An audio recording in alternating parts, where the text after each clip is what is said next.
started with something like this, and then we moved on to something like this.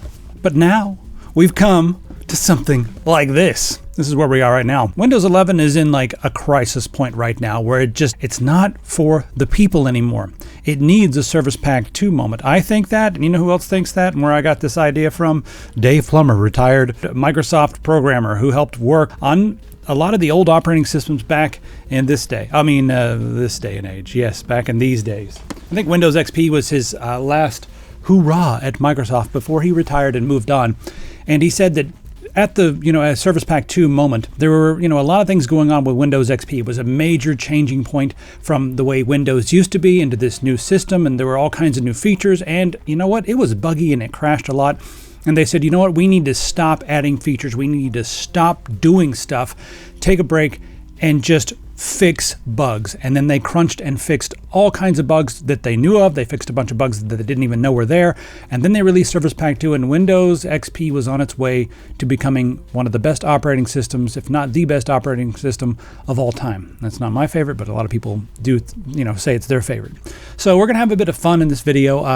We're going to talk about what Windows 11 could do to create their own Service Pack 2 moment. What would we need to have added? What would we need to have taken away?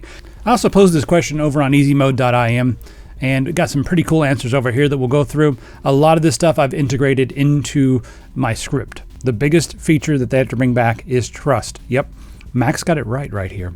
Casey has some pretty good points about this, and I think that a hypothetical Windows 11 Service Pack 2 would look a lot like LTSC with OpenShell and Retrobar, which is how I run my copy of Windows. I'm going to segue into an ad for LTSC, and then we're going to go through this ginormous list that I put together right here and just talk about some of the stuff that I think Microsoft could do if they really wanted to improve Windows 11 and make it something for the users instead of something for the investors and the tech bros and the marketing people.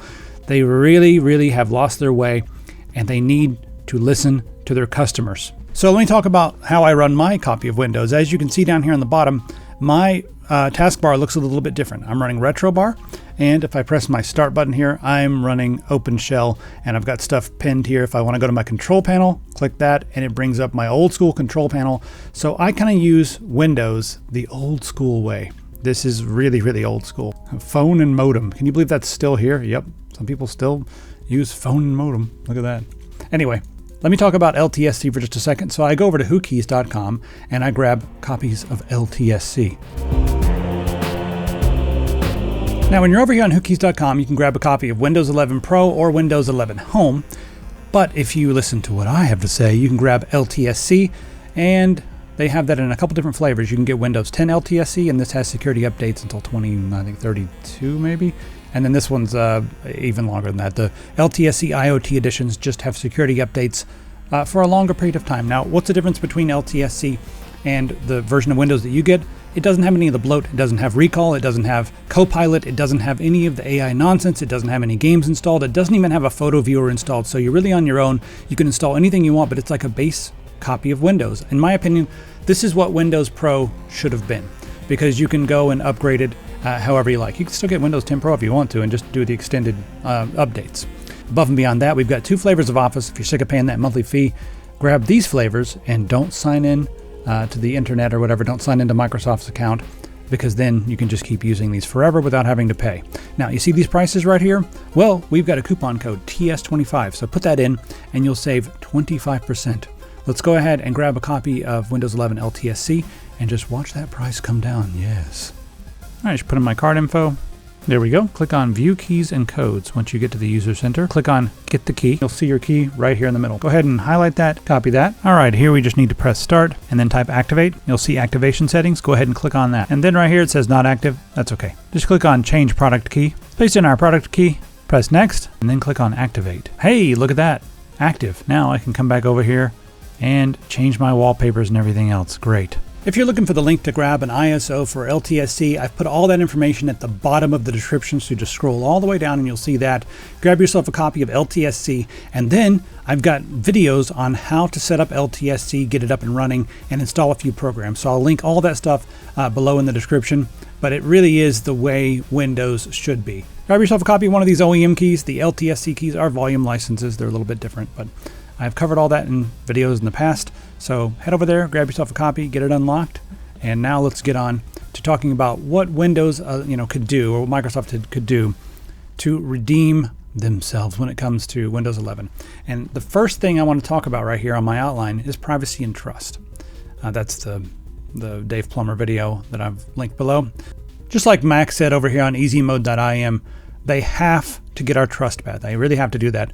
And Copilot and Recall have done so much to erode our trust of Microsoft. And listen, Microsoft, I know you don't really care because you're so focused on just regular idiots who use AI to do things, which I don't know if anybody actually wants that. I think the great majority don't. Maybe you're focused on investors who just love throwing money at anything that says AI so you can hype up your stock and all that stuff for your board. But listen, you at some point are going to have to answer to your customers, and none of us really want this stuff. Microsoft, you can keep all that crap in the operating system, but just have it toggleable on a granular level, and we can do this during the installation. We can really kind of create different flavors of Microsoft Windows 11 while we're installing it. So here's what I suggest. While we're installing it, if you're installing Pro, be like, do you want the quote-unquote AI experience, as Micron called it, or do you want just vanilla Windows for professionals or developers or whatever? I know you don't care, and I know you really want to shove these features down our throats, but sometimes the people who create software, who create the next user experience, don't want this stuff turned on. And while you may not be able to siphon as much money out of their pockets, you need them because they're the evangelists for your operating system. They're the ones who fix things when it breaks, and they're the ones who create a lot of the software that works on your system. So you need to start respecting the professional customers, the developers, the coders, and the hardcore gamers and stuff, and stop making everything just for the lowest common denominator and trying to get us to use your stupid stuff with your dark patterns. So you gotta give us a toggle that just says, I don't need this stuff. One big toggle that turns off Copilot and Recall. Maybe another toggle for Telemetry, and just have it be like, hey, this stuff is used for whatever reason. Let us know what it is, and then don't re-enable it after an update if we say no. Next up, for the core principle when it comes to the privacy and stuff, we need offline accounts. We need that as an option. I know exactly why you're doing all this stuff, but it's very dumb to continuously move away from what people say they want. People are moving to Linux, and they're going to continue to move to Linux. And once all the programs that I need to make my music are available on Linux, I'll move to Linux too, unless you fix some of these problems. Next up, you've got ads everywhere. You got ads. They're just all over the place. They're in Edge. They're in the start menu. They're just showing up everywhere. We need a way to turn this off. This whole suggested things, suggested apps, ads on the lock screen. This is not an advertising platform. It's a platform for us to go and get stuff done. Put ads inside your Bing search. Put ads inside your Copilot stuff.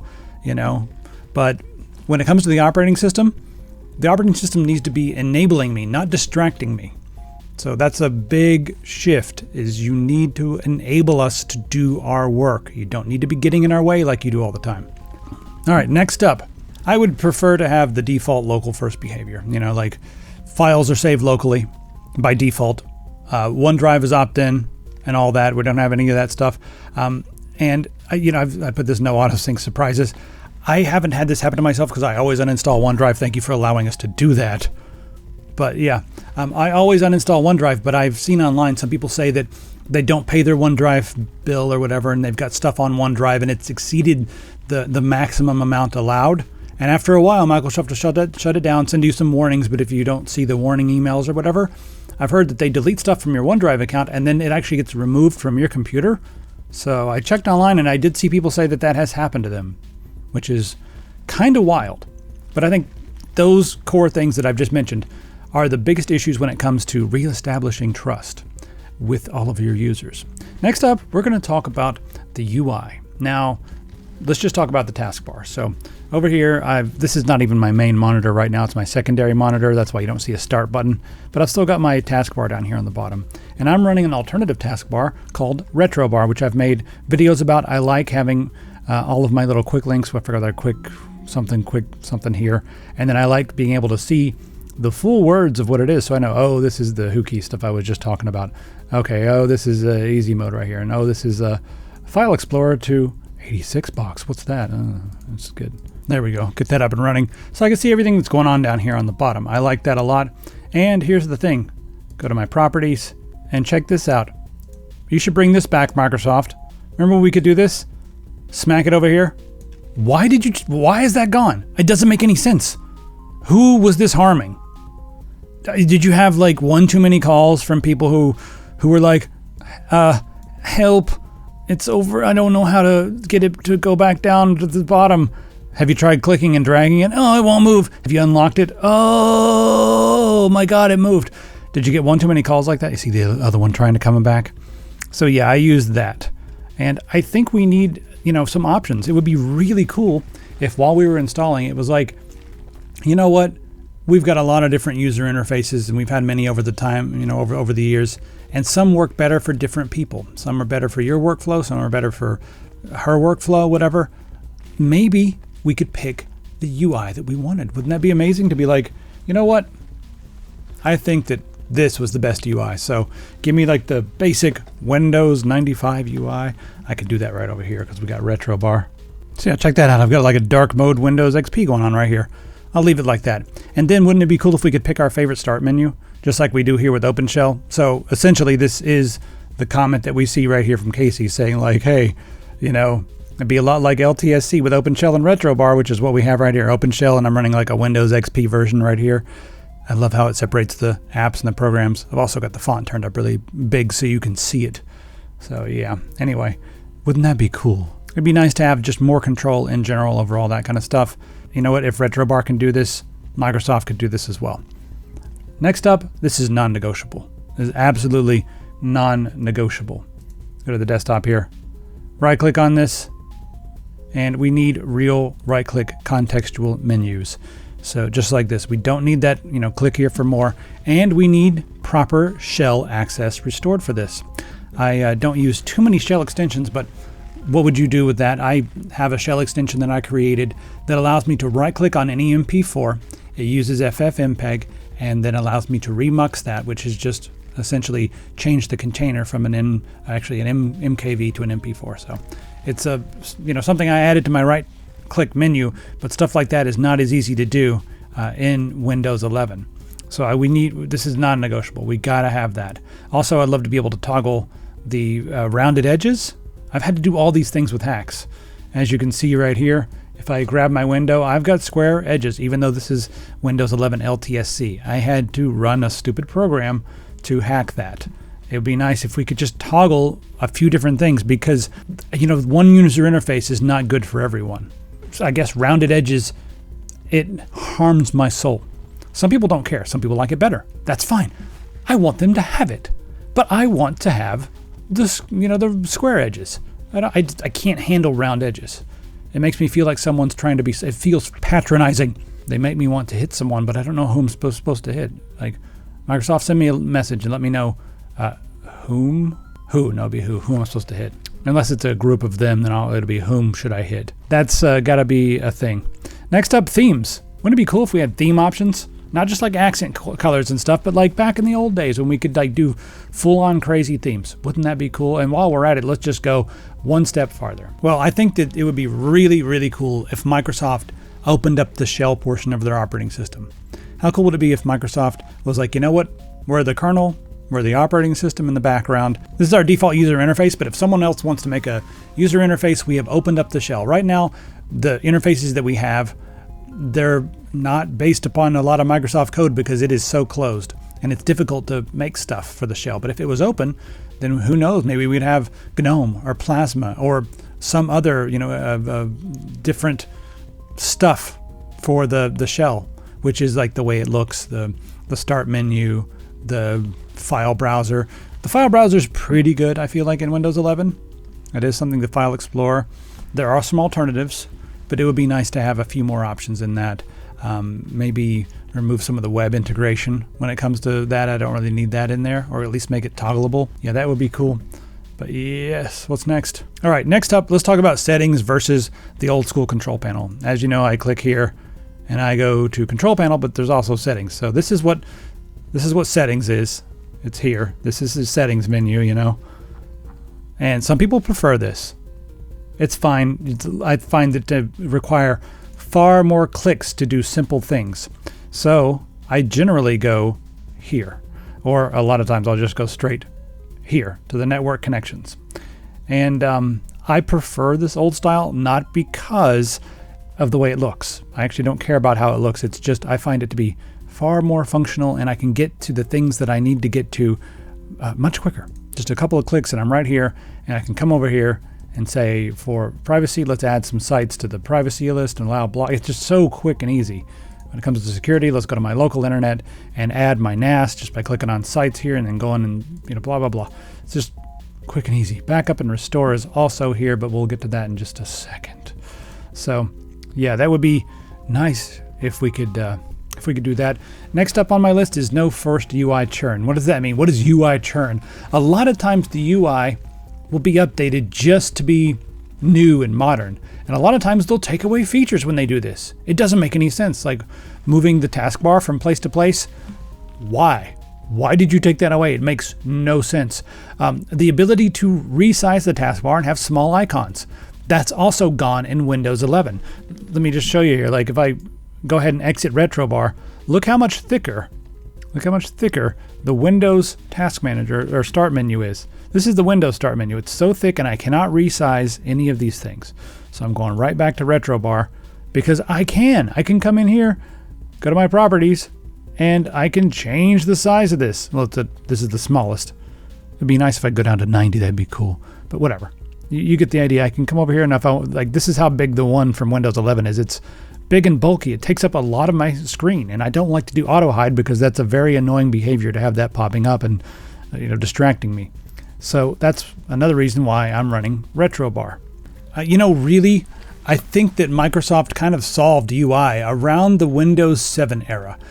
I like the Start menu before Windows 7 a little bit better, and I like, I'll say this again. I think they solved the UI in Windows Vista because Vista still had the quick launch bar. That's what it's called.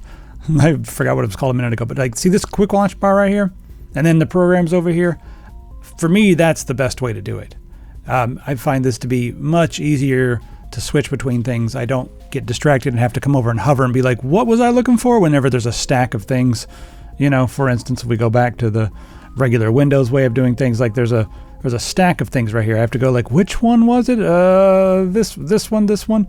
No, that takes me forever. I mean, if you like this and you like this style, that's fine. We should have that as an option, but all these things could easily be options. We can do these things. It's not that difficult, especially with, all the people that Microsoft has, except they fired so many of their good, why? But yeah, we don't need redesigns just to have redesigns. And, modern style, I put this in here, stability over, but I do think style is important for some people.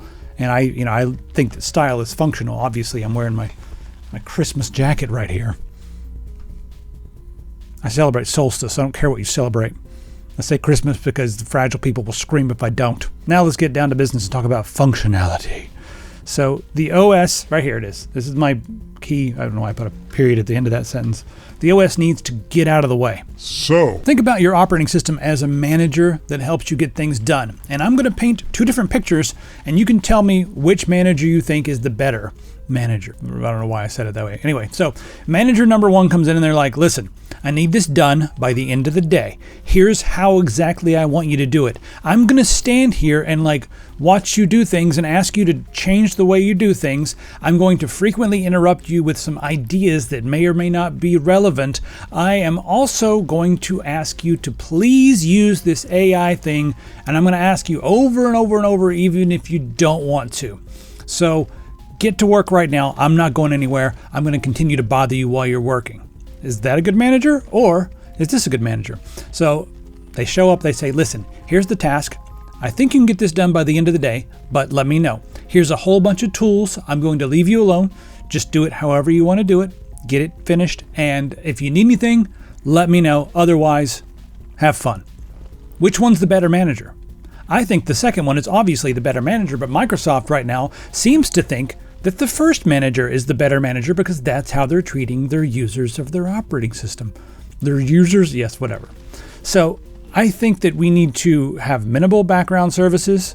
We see Linux spanking Microsoft's butt all the time in low-powered computers when it comes to playing games and stuff. I don't want widgets, news, AI, slop. cloud hooks, all this stuff going on. I want it to be designed for a user. And again, this can be something that is a whole suite of different options that's toggled by just saying I'm an advanced user or I'm a regular user. If you just put that one little thing in the beginning and gave us 2 different versions of the operating system, it would be very easy to do. You could do this granularly with packages and programs. Copilot can be a program. OneDrive is a program. Just these are little things that can be added or subtracted. A lot of these features can be added or subtracted. They can be toggleable. It's not that difficult. And if anybody tells you that it is that difficult, well, it's Microsoft. They can pull it off. As far as updates, I think we kind of need 2 different update channels. We need an update channel for people who want to be on the bleeding edge when it comes to all the newest features. And then we need a separate update channel that's very similar to LTSC that just gives us security. It'd be really cool if we could just set that and be like, we want security only or we want security plus features. That would be amazing, actually. Because then a lot of times we could say, okay, I don't want any of the features, but if it's been like a year and I look at this feature and it's giving people extra FPS in their games and their stuff's not crashing, it'd be really cool if I could just go and say, I want that one package, put a check mark on that one package that's like gaming boost or whatever. That would be awesome. And then no surprise restarts. Just don't do it. Do not restart the computer without me saying so. That's it. Just do not ever do it. Make me click yes. That's got to happen. Just never, ever should it just restart while I'm using it. And then whenever there's a security update, sometimes they'd force like UI changes and stuff. No. Never sneak any garbage in. When you're just doing a security update, don't sneak anything else in. Don't sneak any telemetry. Don't sneak any UI changes. Don't do it. All right, next let's talk about the TPM 2.0 requirement. Now, especially now, this is important.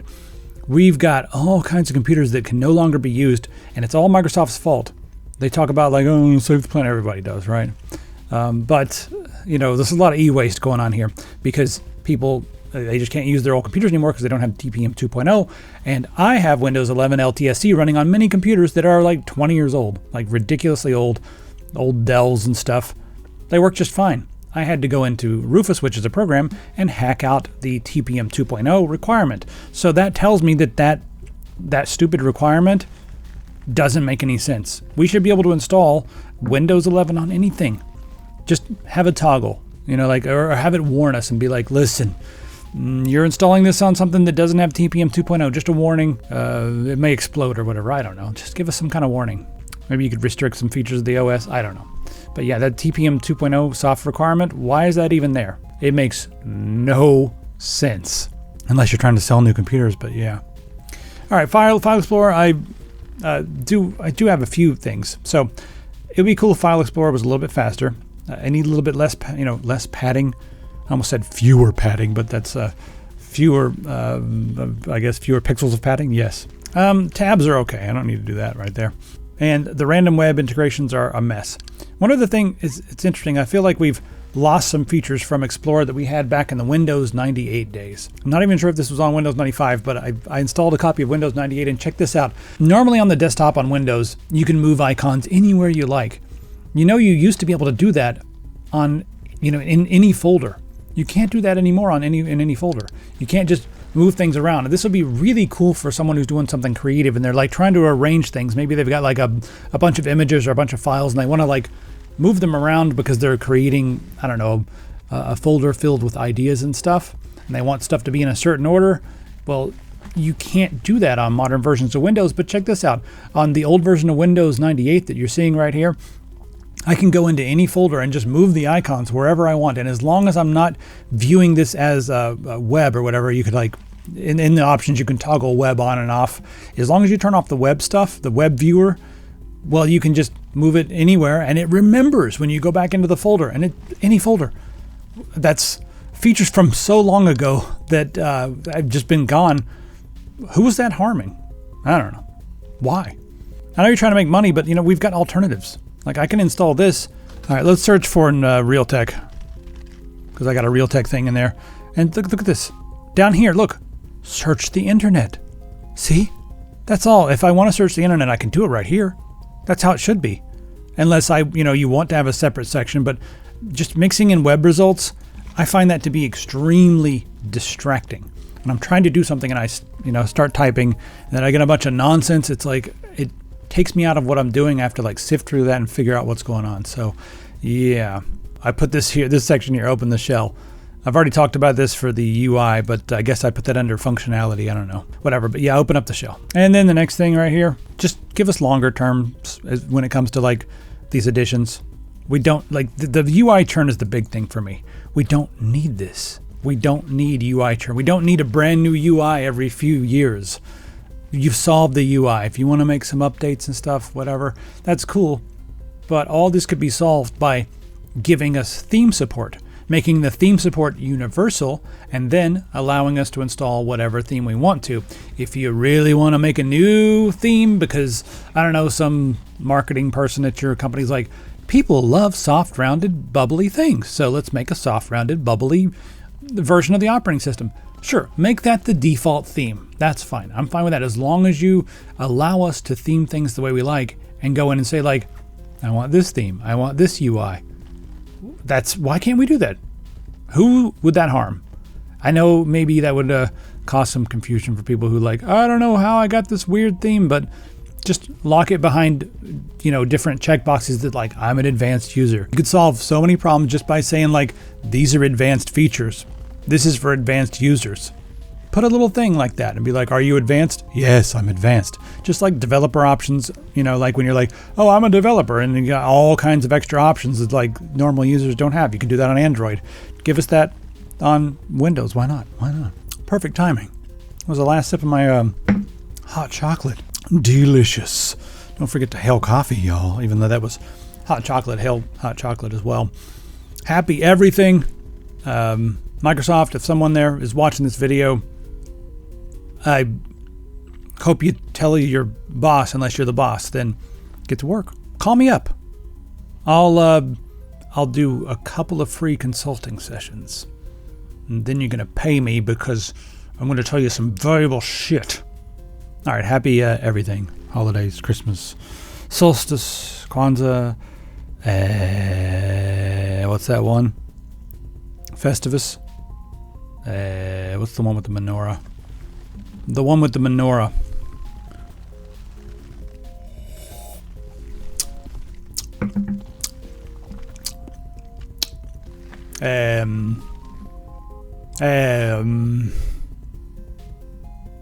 Yule. If you're in Norway or one of the Hanukkah. Happy Hanukkah. I can't say it correctly. What did I miss? See y'all later. Bye. Use all of your paid software. I forgot to turn off gestures, didn't I?